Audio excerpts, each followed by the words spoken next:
좋아요, 구독. 자, 그러면 우리는 이제부터 궁금해집니다. 제약바이오 너무 많잖아요. 섹터도 뭐 비만 치료제, 면역 항암제 등등등 너무 많기 때문에 바로 우리 전문가님 불러서 여쭤보는 시간 가져보도록 할게요. 전문가님, 네. 그러면 다음 장에 제약바이오 어떤 쪽을 눈여겨봐야 되는 거예요? 종목까지 뭐가 있을까요? 자, 안 그래도 몇 가지 종목들을 간추려 왔었는데 뭐 거두절미하고 한번 같이 보도록 하겠습니다. 오늘 상당히 많은 종목들이 포착이 됐습니다. 그 중에서 실질적으로 내일 시장에서 상승할 가능성이 있는 종목들을 추려와 봤는데 지금부터 보여드리도록 하겠습니다. 제약바이오인데요. 위에서부터 한번 보도록 하죠. 적어 놓으시면 됩니다. 지금 컴퓨터 앞에 앉아 계신 분들이라면 관심 종목에 바로 넣어 놓으셔도 좋겠죠. 대화제약, 랩지노믹스, 하이로닉, 진양제약, 비올, 대원제약, 한독, HL 사이언스까지 보시면 될 것 같습니다. 이 종목들 시간이 되는 데까지 제가 한번 설명을 드려보도록 할 테니까 지금부터 같이 한번 보도록 하겠습니다. 자, 차트를 보면 너무나 어렵게 보실 게 없다라는 거예요. 제가 종목들을 볼 때 먼저 선결적으로 두 가지 보는 조건들이 뭐였습니까? 상장된 지 600거래일이 넘었는가, 그리고 저점을 찍은 지 3개월이 지났는가를 먼저 본다라고 설명을 드렸죠. 대화제약 저점 찍고 나서 이탈된 적이 없습니다. 그런데 주가가 너무 높다라는 게 마음에 걸리죠. 심지어 토르시노가 이 거래를 연속으로 포착이 되고 나서 주가가 올라가고 거래량도 붙었기 때문에 조정이 나올 가능성도 있다. 하지만 추가적인 상승이 나올 가능성도 배제할 수는 없다라는 관점에서 대화제약은 내일 진입 관점을 설명을 드려보자면 어느 정도가 된다?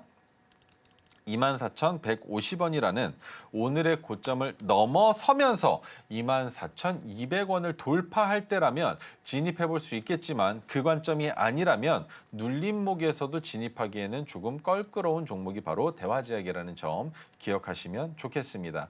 자, 두 번째 랩지노믹스 설명을 드릴 텐데요. 첫 번째로 봐야 되는 건 역시나 이거죠.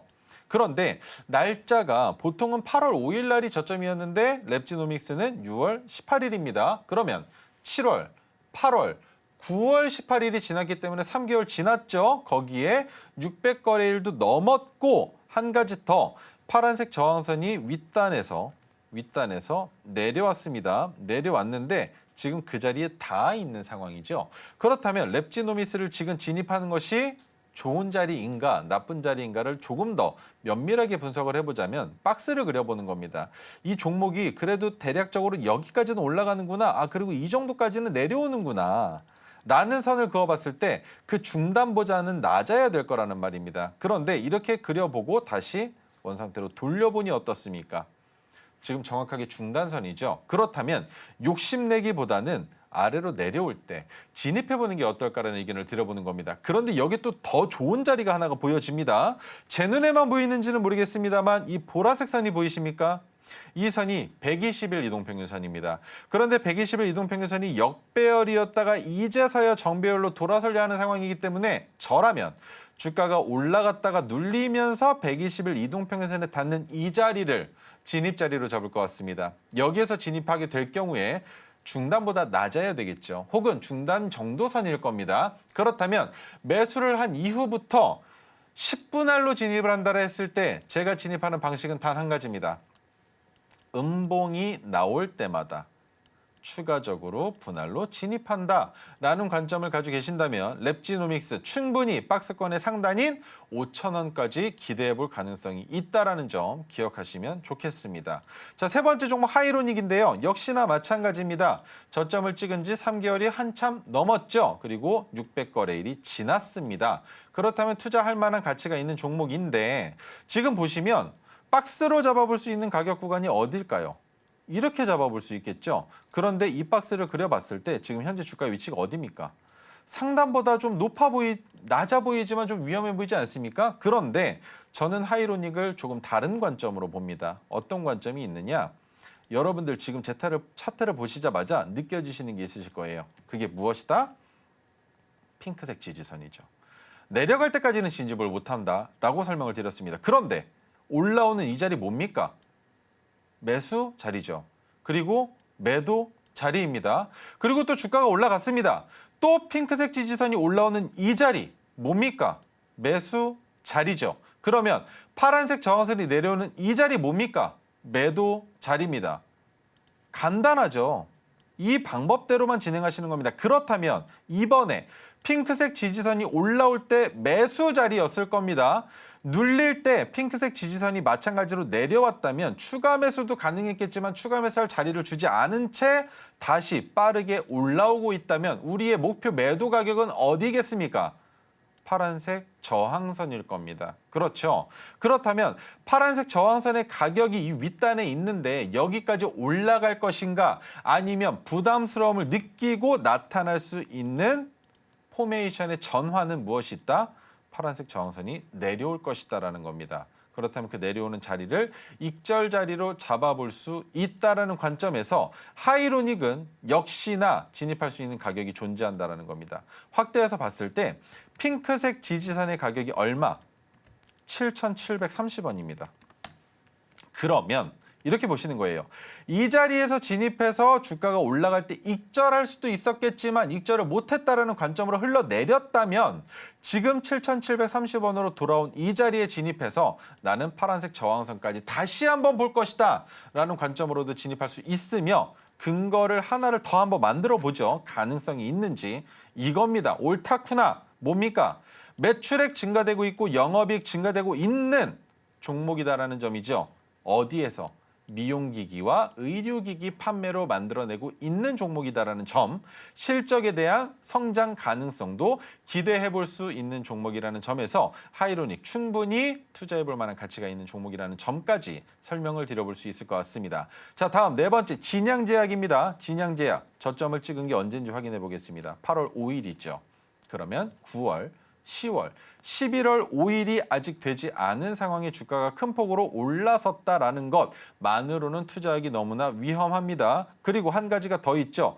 핑크색 지지선이 올라왔을 때는 진입할 수 있었을 겁니다. 그런데 질질질질 끌려오면서 추가 매수까지 하고 여기에서 익절을 끝낸 종목인데 여기에서 계단을 타고 내려오고 있습니다. 이 종목 투자할 수 있겠습니까? 없다란 말입니다. 그래서 저점을 찍고 3개월이 지나거나 아니면 핑크색 지지선이 올라와 주지 않는다면 투자할 만한 가치가 그렇게 커 보이지는 않는 종목이 바로 진양제약이라는 점 기억하시면 좋겠습니다.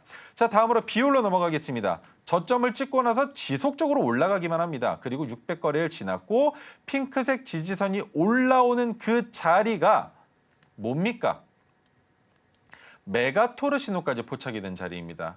투자할 만한 가치가 있는 종목이라고 판단할 수 있겠죠. 그러면 이 자리에서 내가 이 구간에서 매수를 못했다라고 했을 때 지금 이 자리 매수할 만한 가치가 있겠는가라는 걸 봤을 땐 분명히 올라가긴 올라갈 것 같습니다. 왜? 파란색 저항선이 윗단에 있으니까. 하지만 두 가지를 더 봤으면 좋겠는 거예요. 첫 번째, 120일 이동평균선이 정배열이었다가 엄청 오랜만에 역배열로 돌아섰죠. 그런데 지금 그 자리에 저항을 받았다라는 건 왠지 핑크색 지지선이 한 번 내지 두 번 정도는 더 내려올 것 같다라는 겁니다. 그 구간에서 추가 매수하게 되면 나타나는 이슈는 뭐가 되겠습니까?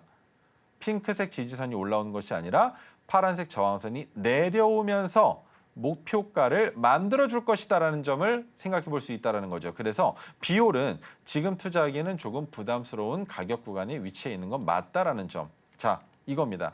1198거래일째입니다. 상장된 지. 그런데 주가가 너무 많이 올라왔기 때문에 이렇게 높은 자리에서 투자하기에는 부담이 좀 많이 된다라는 것. 그리고 내가 물렸을 때 이 자리까지 다시 올라올 가능성이 있겠는가라는 생각을 해본다면 저는 이 정도에서 물린다면 충분히 물타기를 해도 탈출할 수 있을 것이고 버텨도 탈출할 수 있겠지만 지금 이 자리에선 물렸을 경우에 추가 매수 자리를 놓치면 본전 탈출 어려워질 수도 있지 않을까라는 그런 걱정이 되는 종목이라는 점에서 장기 투자는 어렵지 않을까라는 생각을 한다라고 설명을 드릴 수 있을 것 같습니다. 자, 한 종목만 더 보겠습니다. 대원제약인데요. 대원제약 정말 너무 괜찮습니다. 첫 번째 이슈는 역시나 저점을 찍은 지 3개월이 넘었으며 대원제약은 특이점이 있는 종목입니다. 600거래일로 봤을 때도 보여지지만 조금 더 늘려서 봤을 땐 이겁니다. 장기 투자하시는 분들이 너무 좋아하는 이 박스권에 갇혀져 있는 종목이라는 점. 그렇다면 대원제약은 어디가 매수가가 되고 어디가 목표가가 되는지 이미 다 눈에 보이실 겁니다. 자, 저와 함께 볼까요? 가격 구간을 보는 겁니다. 지우고 설명을 드려보도록 하죠. 이렇게 했을 때 늘려서 보면 너무나 명확한 자리가 보여진다. 자, 저항선 어디? 이 정도 잡겠죠. 지지선 어디? 이 정도 잡을 겁니다. 그렇다면 나는 대원제약을 15,000원 아래로 내려오면 매수하고 17,000원이 넘어가면 매도한다라는 생각으로 투자를 이어나가 볼 수 있지 않겠습니까? 라는 질문을 던져봤을 때 부담스러워 하시는 분들 계실 겁니다. 그런데 여기까지 한번 보죠. 지금 몇 년째입니까? 2014년부터 16, 17, 18, 19 해가지고 10년 동안 그 자리가 지지선이고 그 윗단이 저항선이었다라는 겁니다. 이렇게 장기적으로 구간을 만든 종목은 비중이 5%가 아니라 그 이상으로 들어가도 되는 종목이며 내가 예를 들어 비중이 10%인데 17,000원에 물렸다라는 분들이 계신다면 저는 이렇게 말씀드리겠습니다. 15,000원 아래로 내려가면 비중 20%더 실으셔도 괜찮은 종목이 바로 대원제약이라는 점이라고 말이죠. 그렇기 때문에 대원제약은 15,900원에 있습니다만 역시 여전히 목표 가격은 17,000원 윗단으로 볼 수 있기 때문에 아직도 충분히 투자해볼 만한 가치가 있지만 늦은 것이 아닙니다. 이번에 올라가는 사이클에서는 약수익으로 정리하셔도 되겠지만 그 다음 사이클에서는 놓치지 말라는 점에서 대원제약까지 설명드려보도록 하겠습니다. 좋아요, 구독!